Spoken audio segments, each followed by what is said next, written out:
Muito obrigada pela introdução. Queria agradecer muito o convite de vocês, dizer que é um prazer estar aqui com vocês, especialmente com vocês que levantaram cedo, apesar da festa de ontem. Eu queria muito ir na festa, mas eu falei, não, se eu for na festa eu não vou conseguir estar em condições técnicas para começar às 8h15. Como o apresentador aí já disse, eu sou engenheira, sou professora, então sou educadora também, mas no ensino superior, na área de engenharia. E um dos projetos que a gente tem desenvolvido são projetos relacionados com a questão da introdução das tecnologias na educação básica. Porque, claro, alguns anos atrás ainda se discutia se era importante ou não usar tecnologias computacionais dentro das escolas. Hoje eu acho que esse discurso já está superado, né? As tecnologias têm que entrar naturalmente quando elas são úteis. Quando elas atrapalham, elas têm que ficar fechadas. Então, em alguns momentos, a gente tem necessidade de uso intenso, em alguns momentos não.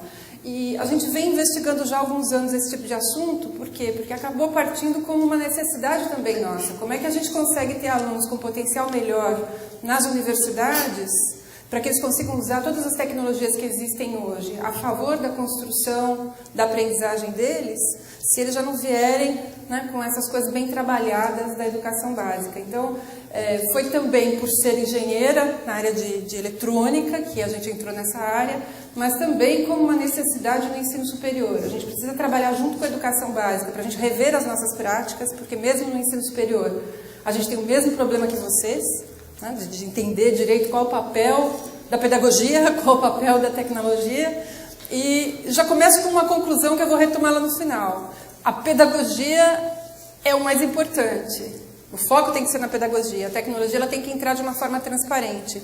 Mas como a velocidade do desenvolvimento de algumas coisas tem sido muito maior, né, do que de outras tecnologias anteriores, a gente está num momento ainda um pouco perdidos, né? Todos nós. Tanta coisa para segurar aqui, a gente fica meio atrapalhado.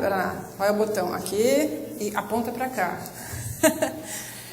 Outra coisa, em alguns slides eu coloquei uma quantidade de informação um pouquinho maior, para que depois esses slides possam ser disponibilizados para vocês. Então não há necessidade de ficar anotando, nem ficar lendo tudo que está escrito. Eu coloquei às vezes um pouco mais de informação, porque na fala a gente vai ter que falar mais rápido algumas coisas, mas depois, se vocês quiserem retomar, vocês vão poder ter acesso ao material. Combinado? Deixa eu perguntar aqui, todos vocês são mais ligados ao ensino fundamental, mas eu queria saber, algum de vocês já ouviu falar de uma coisa chamada FEBRACE, que eu coloquei o folder aí? Alguém já conhecia? Levanta a mão se alguém já conhecia. Já. Poucos, né? Porque a gente faz uma comunicação mais intensa com as escolas de ensino médio, mas a gente trabalha também com escolas de ensino fundamental. Mais pra frente a gente vai retomar esse assunto.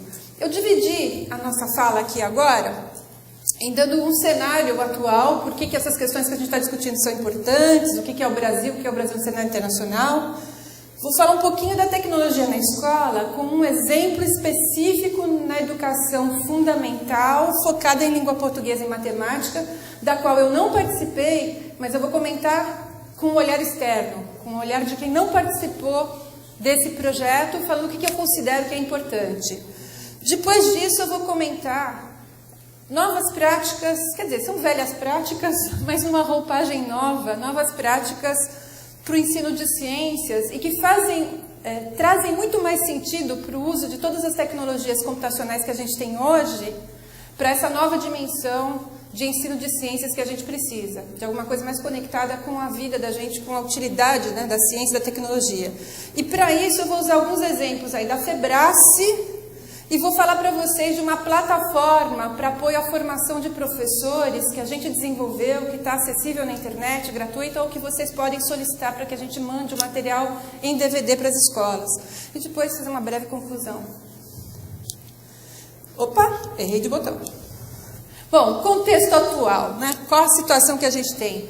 As pessoas mudaram muito, né?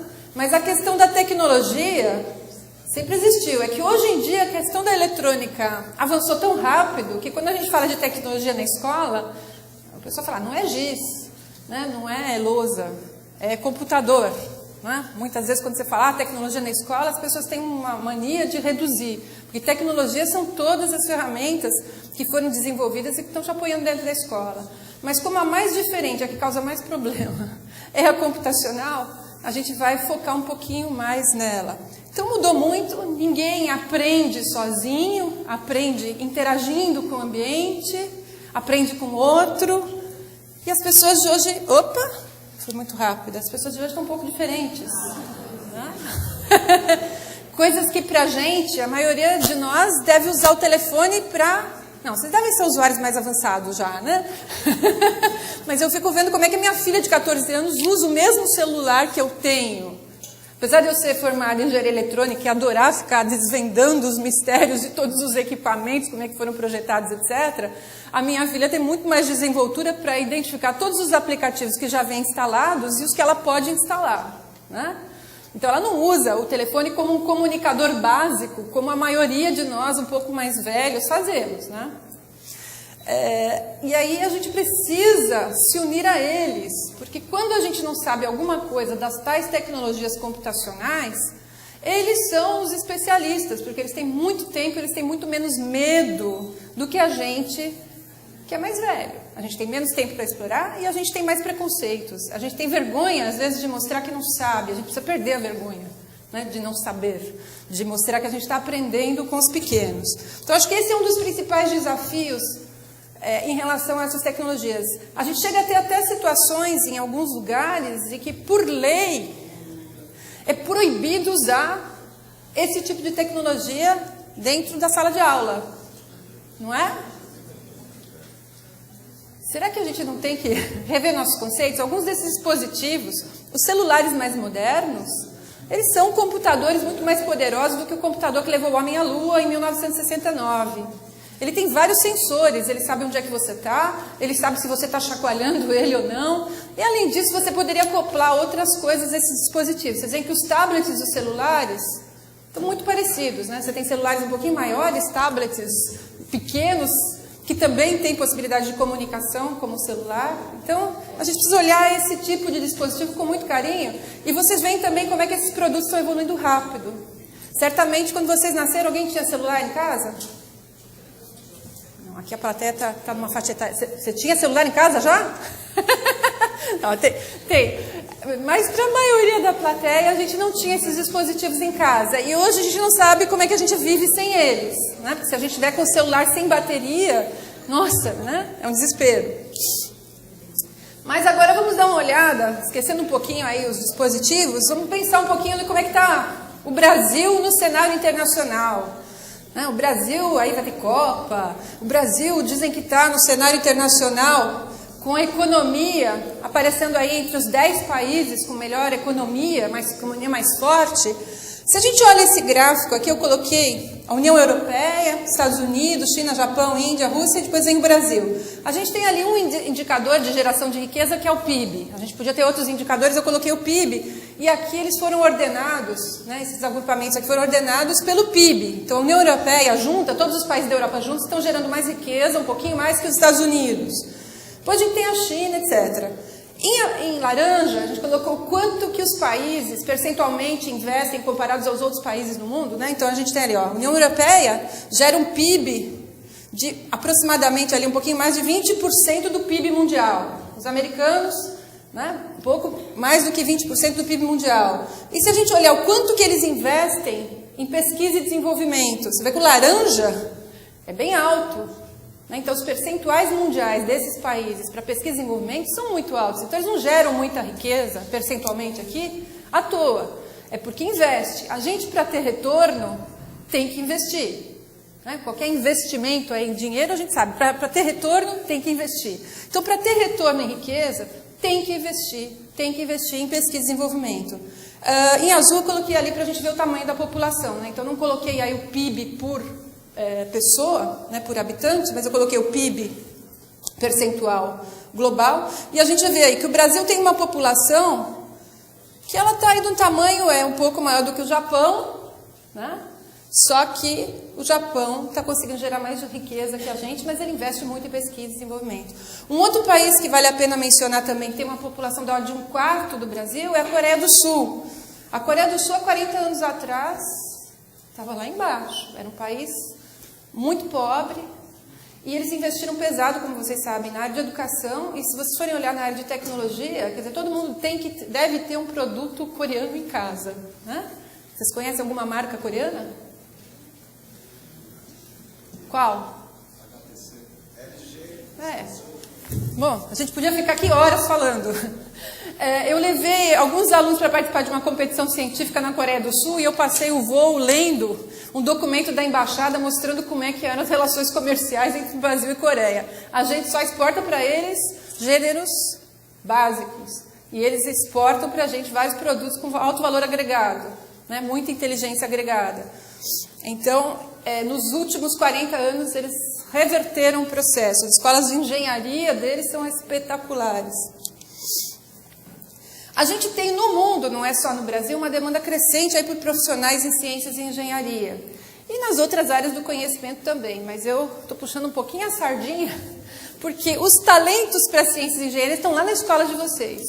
Então, a gente precisa muito de vocês para a gente estimular que eles aprendam língua portuguesa, aprendam matemática, mas que eles tenham um outro relacionamento com ciências. Né? Não uma ciência para passar na prova, mas uma ciência para a vida. E que muitos deles se descubram como potenciais aí profissionais na área de ciência e engenharia também. Se a gente for olhar os Estados Unidos, para uma força de trabalho de 1.000 habitantes, eles têm 9,4 profissionais dedicados a atividades de pesquisa e desenvolvimento.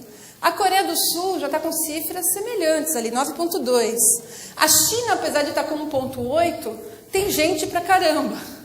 Então, eles têm muitos profissionais. Os números absolutos de pessoas que estão atuando em pesquisa e desenvolvimento na China já estão igualando os números dos americanos, porque eles têm uma população muito grande. Então, apesar do número relativo ainda ser baixo, né, 1,8 por 1.000 habitantes, e o Brasil ali está com 1,3.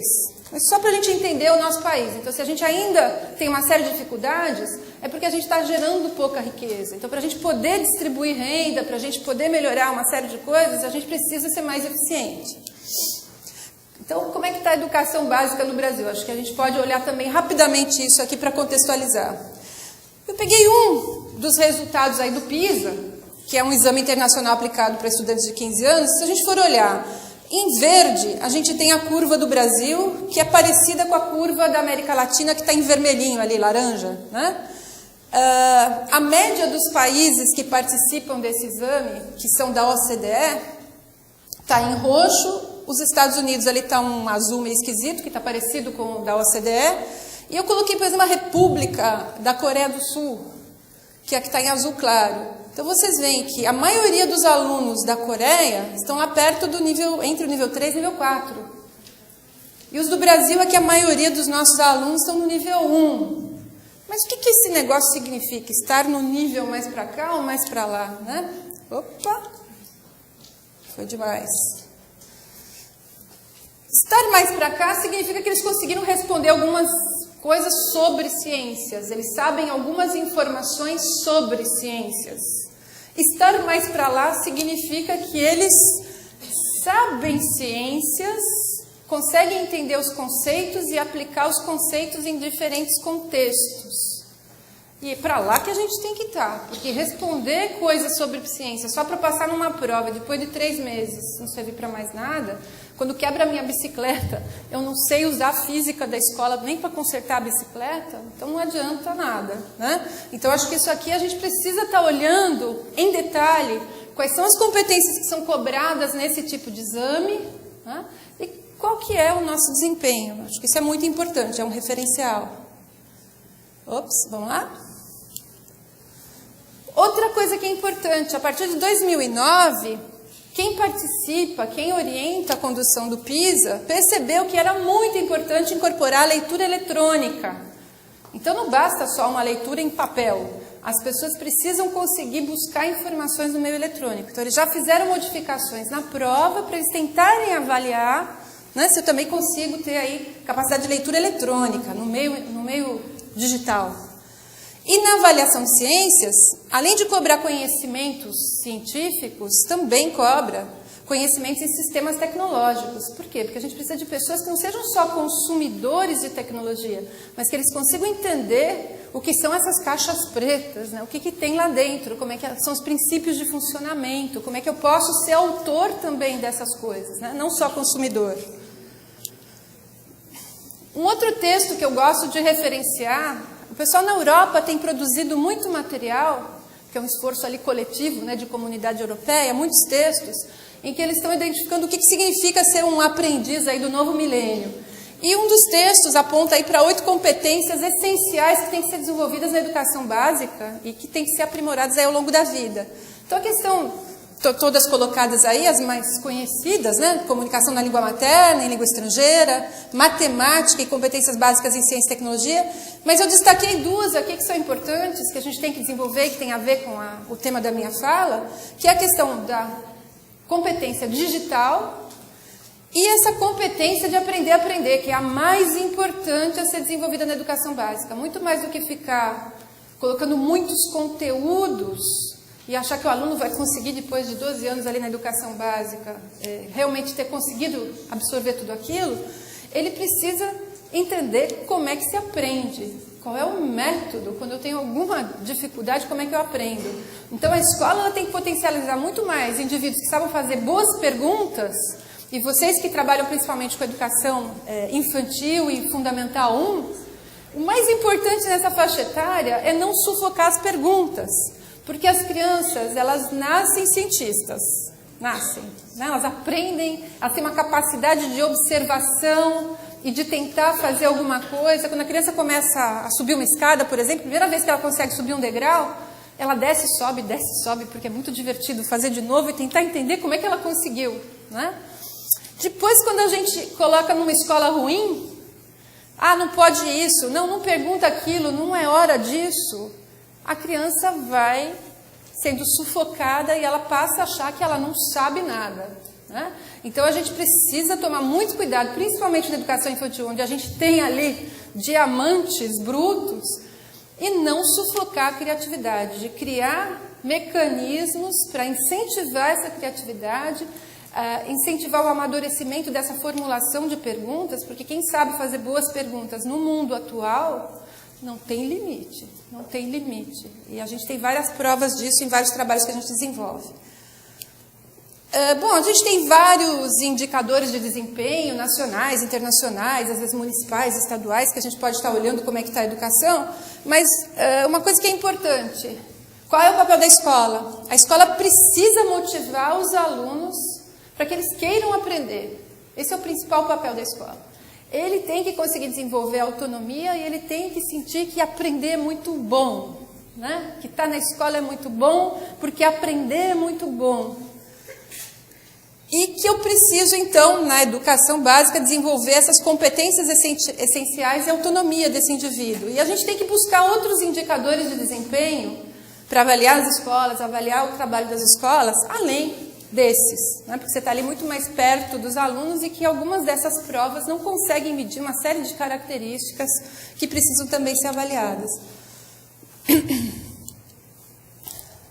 Será que essas tecnologias computacionais, né, como eu falei, o foco hoje em dia, quando fala tecnologia, já usa como sinônimo. Será que essas tecnologias, elas podem ajudar?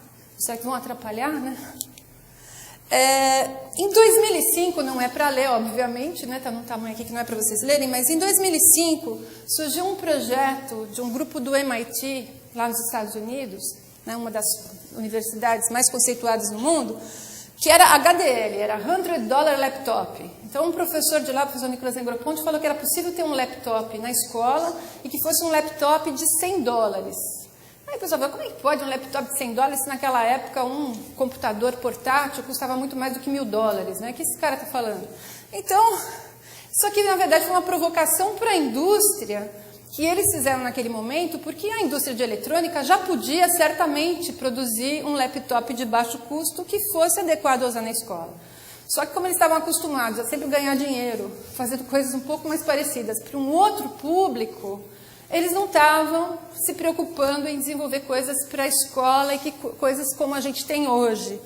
E aí me pediram para fazer um parecer. Na época, depois o que é o LPC? É One Laptop Per Child, porque esse grupo passou a denominar o projeto deles, criou uma ONG, e criou uma ONG... Alguém já ouviu falar do LPC? Levanta a mão quem já ouviu falar disso. E do UCA?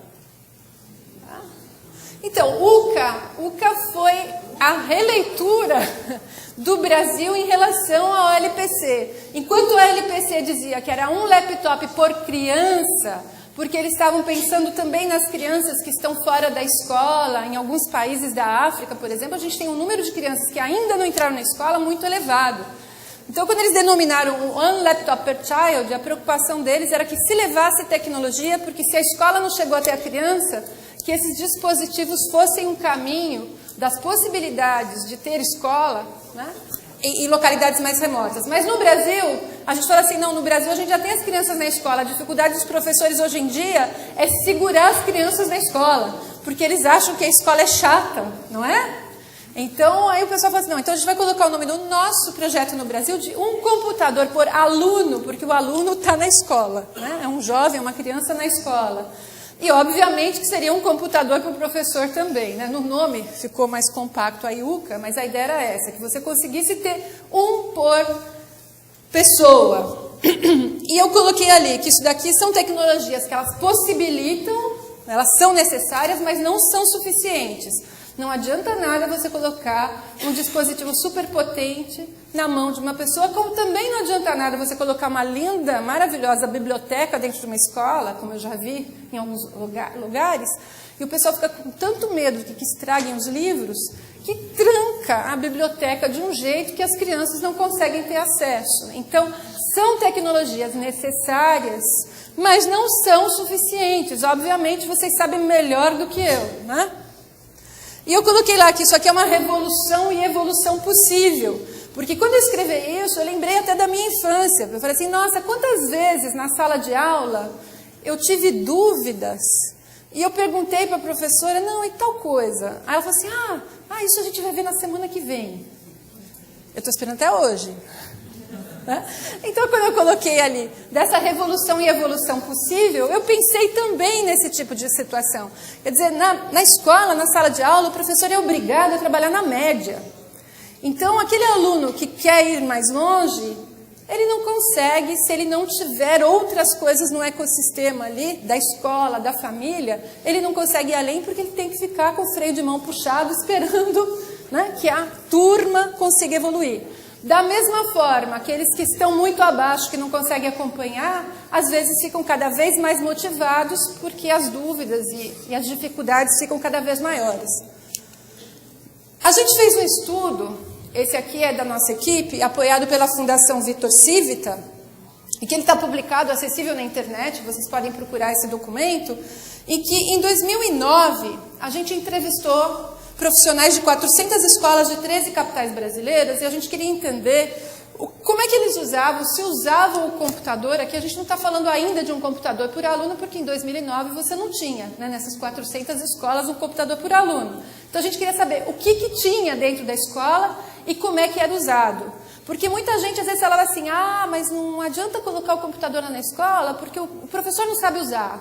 Então, primeiro a gente tem que fazer uma formação de não sei quantas horas, aí depois você vai fazer mais uma outra formação de não sei quantas horas, e depois você vai colocar, talvez, o computador na escola, né? Então, a gente fala assim, não, mas vamos ver o que os professores estão fazendo, né? Será que eles usam o computador na vida deles? Será que eles usam o computador dentro da escola? Por que usam? Por que não usam? Usam com os alunos? Então, aqui a gente fez uma pesquisa para ver o que estava acontecendo. E o cenário que a gente encontrou foi que em escolas de capitais brasileiras, a gente acabou encontrando, principalmente no ensino médio, né, nessa época, laboratórios onde tinha mais ou menos 15 computadores, mas uma escola de 1000 alunos, e muitas vezes esses computadores nem estavam funcionando, né? Então, a gente tem nesse documento completo, a gente tem o cenário que foi encontrado. E o que os professores falaram para a gente? Falaram também, olha, a gente tem pouco tempo de acesso para a gente conseguir se familiarizar com as tecnologias. Quando eles se familiarizavam, mudava, né, porque surgiu uma versão nova de sistema, etc. Ele achava que tinha que fazer tudo de novo. E pior que isso, ele não tinha tempo para se familiarizar com práticas pedagógicas que pudessem se beneficiar do potencial do uso desses equipamentos, desses softwares. Tá? E a gente diagnosticou que o tipo de uso que eles já faziam, né, na escola, em casa, eram usos principalmente administrativos, usos em atividades pouco complexas e superficiais, porque o professor tinha pouco tempo, né, de conseguir avançar mais. E na maioria das vezes sem alunos, porque eles dizem, pô, numa escola de 1.000 alunos, como é que eu vou programar a minha aula para usar essa sala? Né? Então, aí o estudo tem várias outras coisas. Mas o que foi o principal, as principais lições aprendidas aqui? Eles disseram que era muito importante ter formação continuada com foco em aprender usando as tecnologias. Não aprender a usar as tecnologias. Porque dali 3 meses você tem outras tecnologias que você poderia até usar. Então, como é que eu aprendo usando as tecnologias disponíveis? Outra coisa, que a tecnologia, seja lá qual for que está dentro da escola, que está disponível, que ela esteja integrada ao projeto político-pedagógico da escola. Porque se não houver planejamento dentro da escola de como é que todo esse potencial é usado, que as coisas não funcionavam. Então, isso aqui fala de professores de escolas. Outra coisa, que os recursos têm que estar disponíveis, a infraestrutura tem que estar funcionando para todas as atividades educacionais com alunos, que eles tinham que ter mais flexibilidade de espaço e tempo. Então, eu falei, então com uma situação dessa, se a gente pudesse ter computadores de baixo custo disponíveis, os professores já estariam preparados. Aqui tem um estudo bem longo, quais são as atividades, vocês podem ler depois. Tá? A gente tem vários trabalhos publicados, não vou ficar aqui, e tem vários vídeos que eu recomendo que vocês assistam, eu queria mostrar alguns para vocês, mas se vocês acessarem esse canal no YouTube, UCA Projeto, a gente publicou várias situações reais dentro de escolas em que a gente pôde trabalhar com professores, com alunos monitores, com gestores, onde eles vão falar quais são as oportunidades e como é que são usos pedagógicos interessantes que eles foram descobrindo na educação Fundamental 1 e Fundamental 2.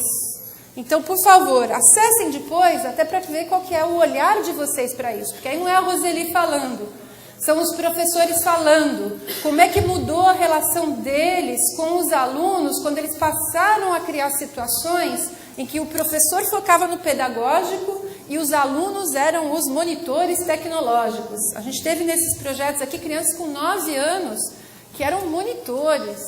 Né? Eles iam ajudar os outros professores no contraturno a como trabalhar com as tecnologias na sala de aula. Porque vocês imaginem, no projeto piloto, principalmente, que as tecnologias ainda não funcionavam muito bem, o professor programava uma atividade. Na hora que ele ia fazer aquela atividade, um computador de alguém lá deu um problema. Ou a rede, que ele achava que ia estar funcionando, como a outra sala começou a usar a rede também, não funcionou. O professor entra em pânico.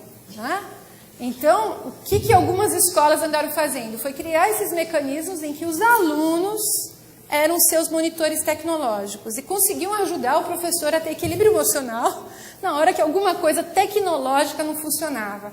A gente tem situações também onde os alunos queriam tanto usar, às vezes, os equipamentos, em que eles começavam a trazer sugestões pedagógicas para os professores.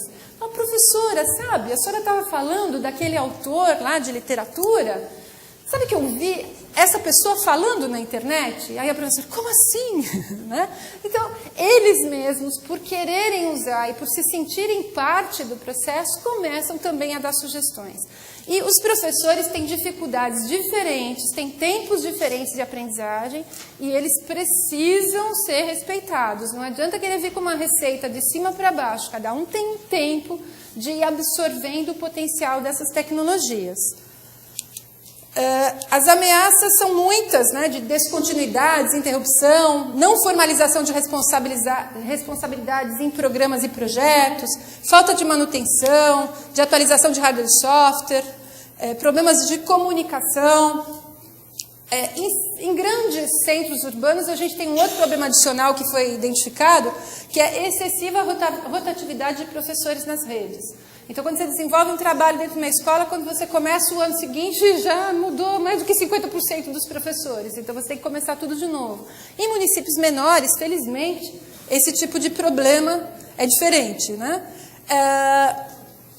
Bom, aqui, vou focar para vocês num exemplo que eu não participei, mas que eu olhei os relatórios, para a gente identificar o que foi importante nessa experiência. Porque é claro que do ponto de vista de marketing, um monte de gente vai colocar para vocês, nossa, colocar a tecnologia A, B ou C provoca impacto no IDEB.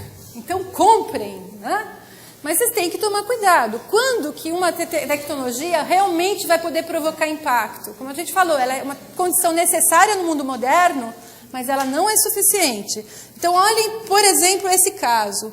Foi um caso real, com séries iniciais, num município muito pobre, lá no Piauí, com uma renda per capita muito baixa. Então, você conseguir, né, modificar a realidade de escolas num cenário como esse, não é fácil. Por outro lado, como a gente falou, as crianças são diamantes brutos. Eles têm um potencial enorme. E os nossos professores também têm um potencial enorme, mesmo quando eles não sabem. Então, se você acredita neles e vai investindo tempo, né, você consegue, nas realidades mais difíceis, onde a gente consegue ver as derivadas mais acentuadas, né, onde pode crescer muito mais. Porque onde já está bom, para melhorar alguma coisa, vai melhorar um pouquinho.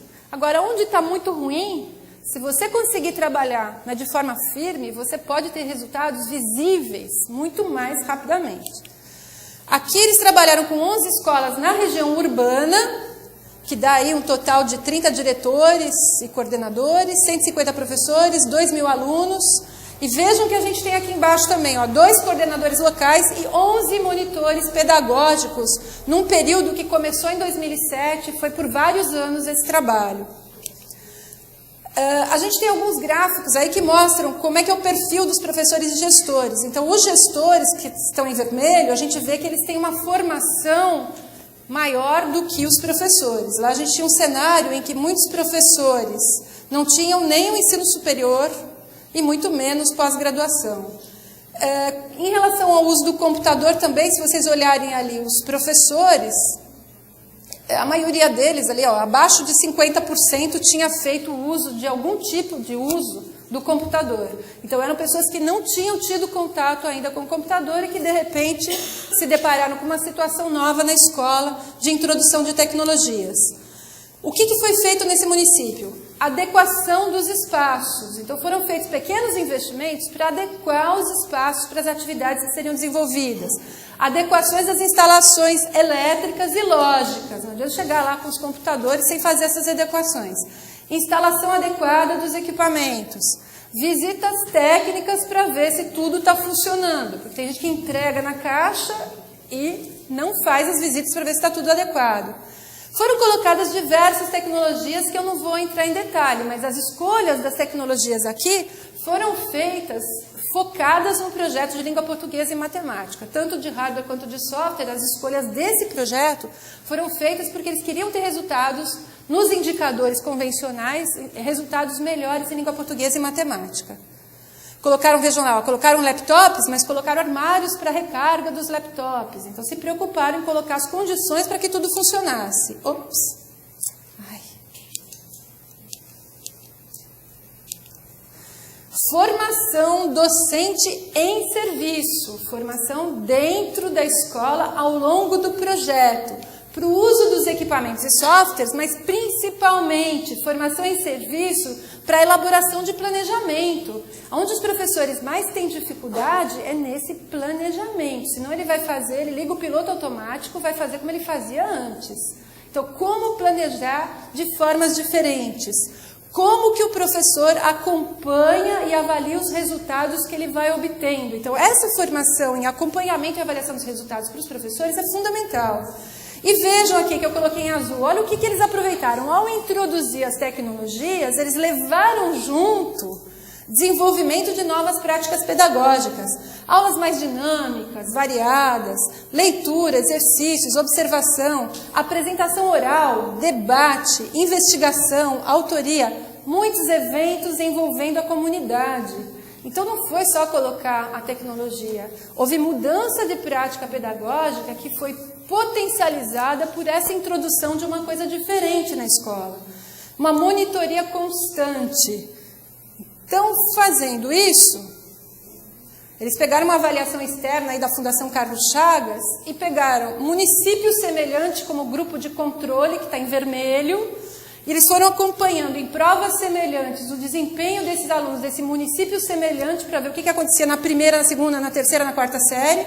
E nesse município, a gente tem aqui a média. Então, a média dos desempenhos em língua portuguesa, você viu que na segunda série cresceu muito. Na terceira e na quarta, não cresceu tanto assim ali o ganho de desempenho, né? Já em matemática, a gente vê lá no gráfico, ao lado, também o comportamento. O que aconteceu nesse município, que está em azul, comparado a um município semelhante, com características semelhantes ao longo do tempo que eles fizeram essa avaliação. Então, isso é muito importante, você ir acompanhando o que está acontecendo ano a ano. Eles aqui, ali você fala, não, aquela avaliação pode ter sido suspeita, mas aqui eles apresentam dados de um exame que todo mundo conhece, de um indicador que todo mundo conhece. Então, a rede municipal, em 2011, depois da introdução desse tipo de abordagem, conseguiu ultrapassar a meta de 2013 do MEC. E a rede estadual conseguiu atingir em 2011 a meta que estava colocada para 2019. Então, esses aqui são dados importantes, mas que eles não são frutos da mera introdução de tecnologias dentro da escola. É de um trabalho consistente, acompanhado, em que você tem reflexão continuada dos professores. Ai, gente, isso aqui é muito rápido. Pula. Então, só repetindo aqui. A gente tem uma busca constante por qualidade, uma vez que você definiu qual era o objetivo. O objetivo deles aqui era a língua portuguesa e matemática. Ciências eles esqueceram por enquanto ali, né?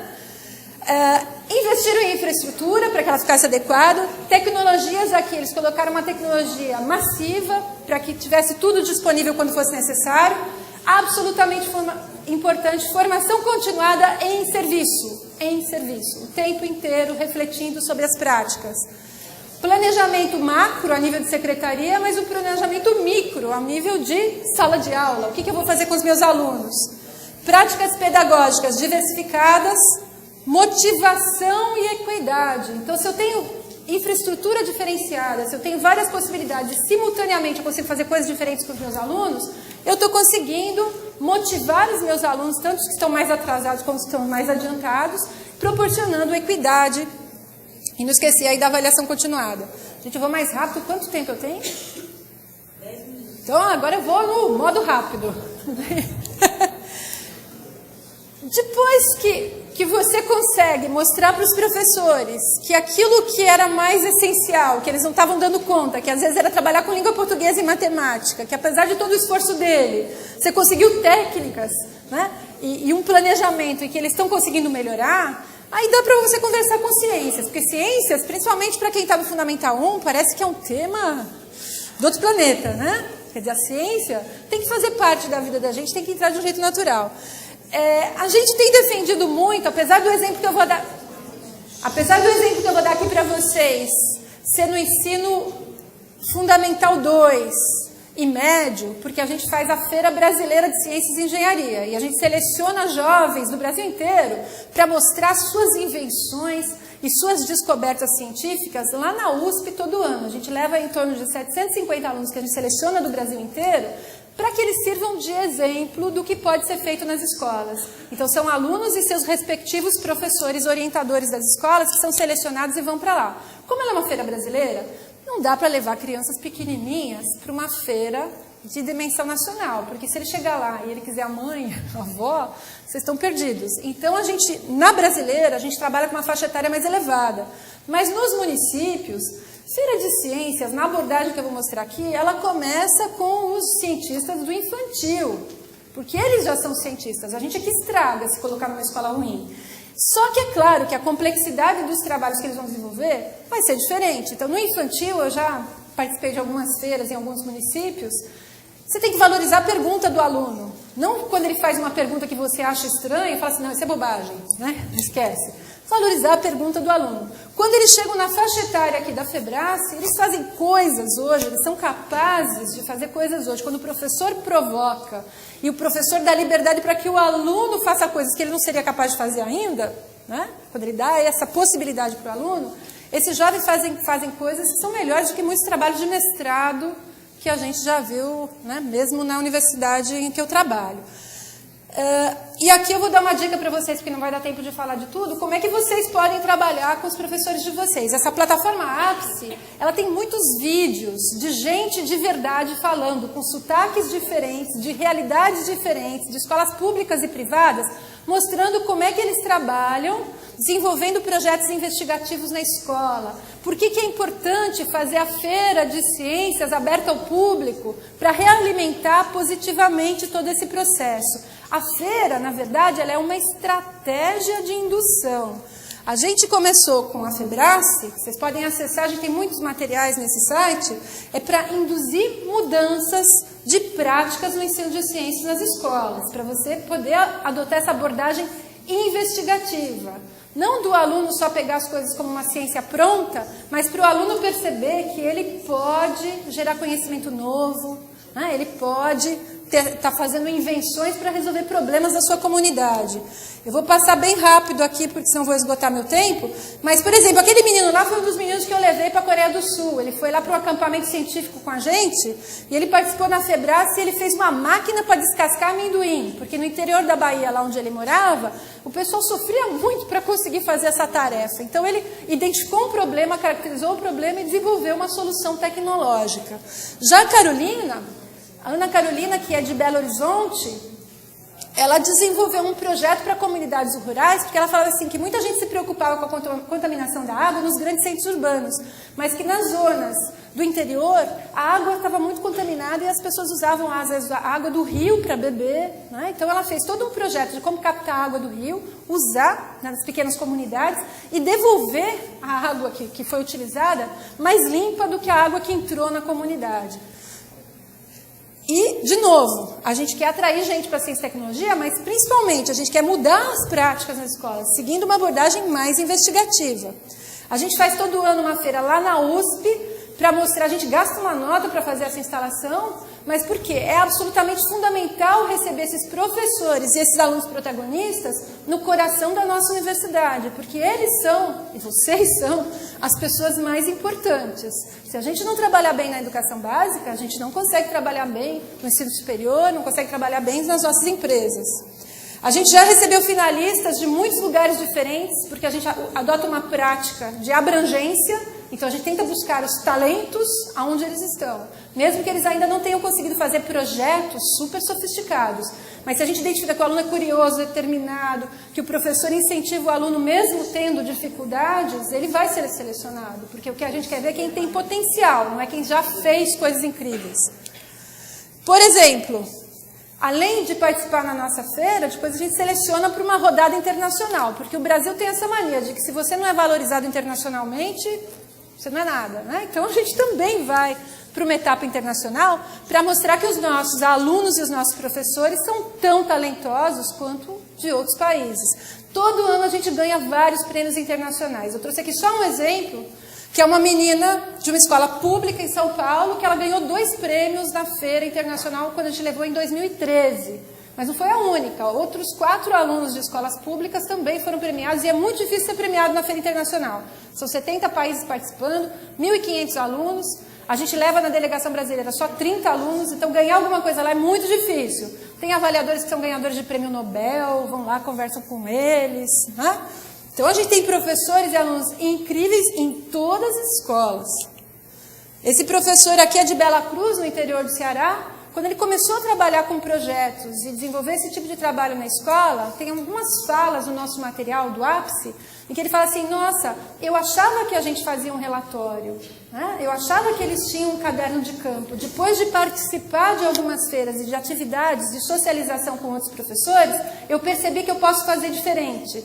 E esse professor já tem conseguido ganhar prêmios, e em 2013 ele foi eleito na nossa feira o professor destaque do ano. Todo ano também a gente pede para os professores mostrarem como é que você trabalha na sua escola.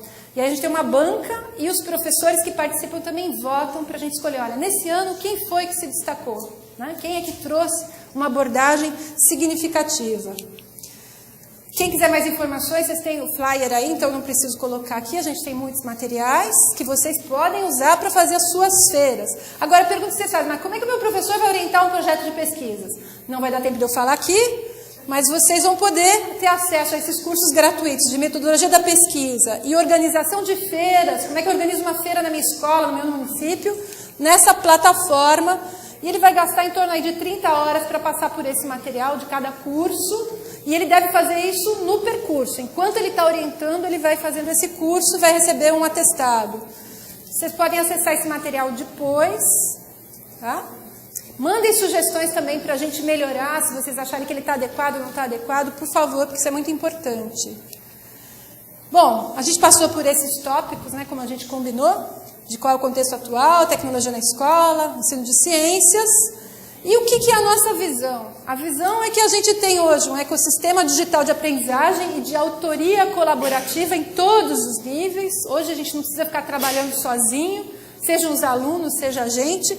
E a gente consegue colaborar com gente que está dentro da nossa escola, com gente que está fora da nossa escola, fora do nosso país, do planeta ainda não está dando, acessíveis a usuários com perfis e necessidades diferentes. Por exemplo, aquele último caso que a gente colocou ali, são algumas tecnologias para crianças com necessidades especiais. Então, como ampliar as possibilidades para que as crianças com necessidades especiais também possam estar na escola, mas com tecnologias diferenciadas que permitam com que elas consigam se comunicar com as outras. Democratização do acesso aos dispositivos. A gente tem aprendizes móveis que estão evoluindo dentro da escola, que são autores, que eles criam, eles inventam. E, principalmente, a gente tem na escola, e a gente precisa cada vez mais incentivar professores que sejam provocadores e que percebam que eles aprendem o tempo todo, que eles podem orientar os alunos para que os alunos cresçam e que eles também são autores. Porque se o professor não se sentir autor, ele não vai incentivar o aluno dele também a ser autor. Acabou meu tempo? Sim. Muito obrigada.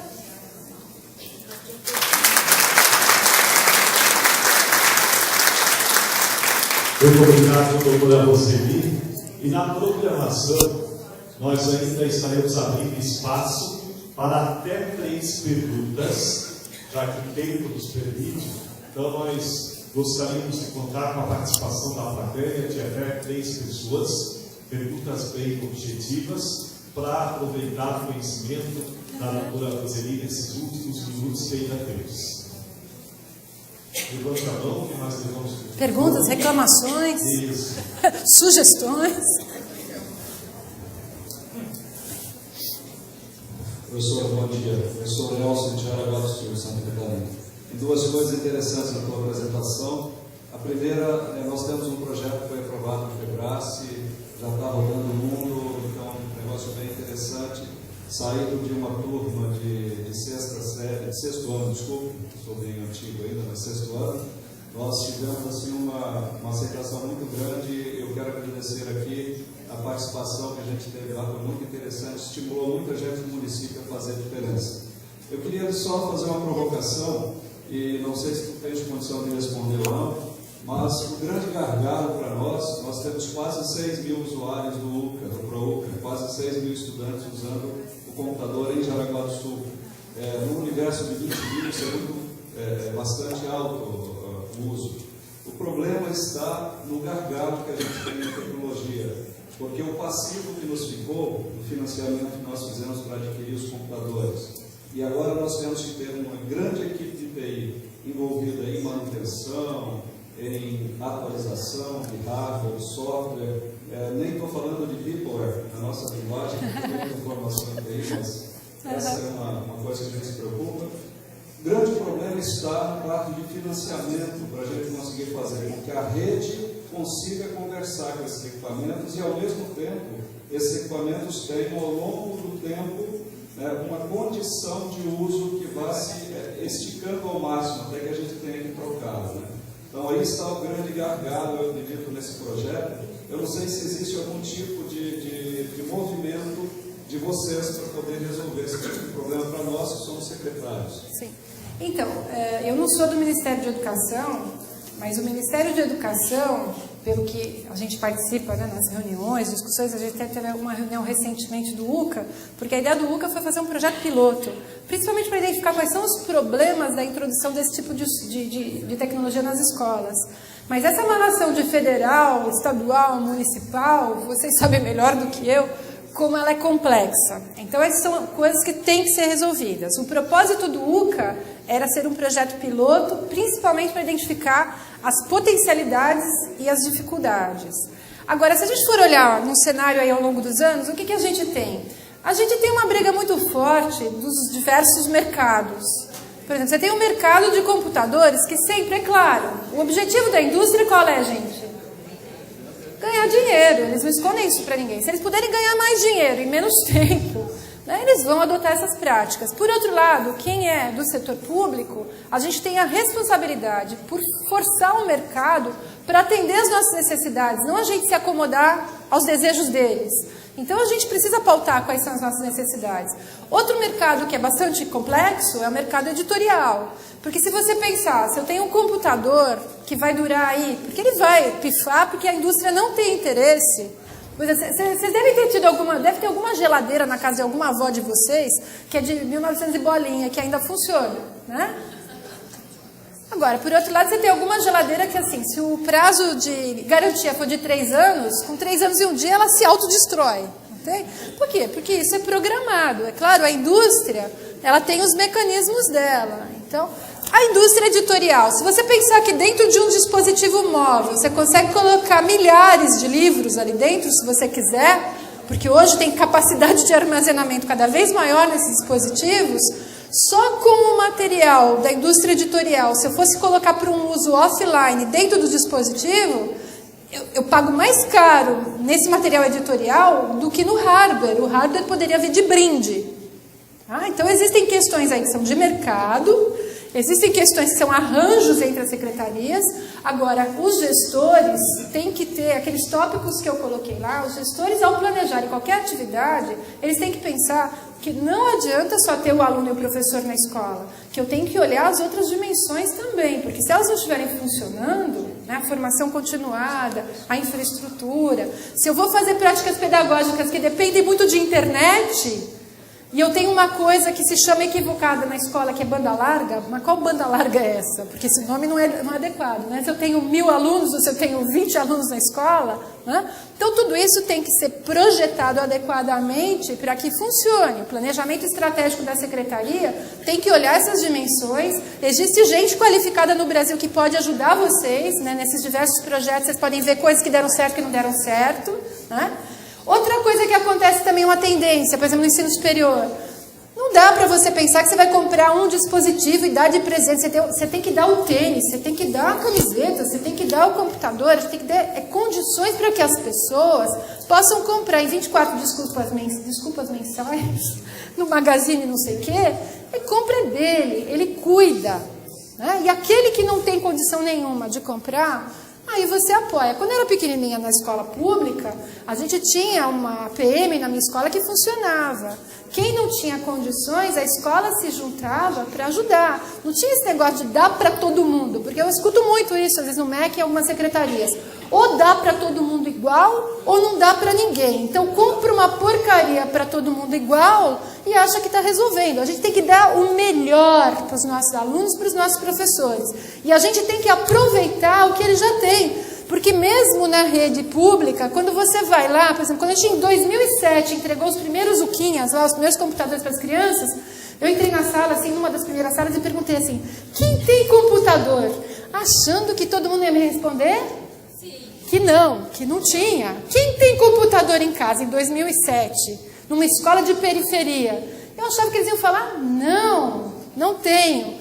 Muitos responderam que sim, que tinham laptop. O que eles tinham? Alguns tinham laptop da personagem tal, que eu não vou citar o nome, não vou fazer propaganda, né? Da fulana de tal. Tinha um laptop de brinquedo que custava mais caro do que aqueles laptops educacionais que ele estava entregando na escola. As crianças têm celular, crianças pequenininhas. Por quê? Porque a mãe trabalha o tempo inteiro, precisa saber onde é que aquela criança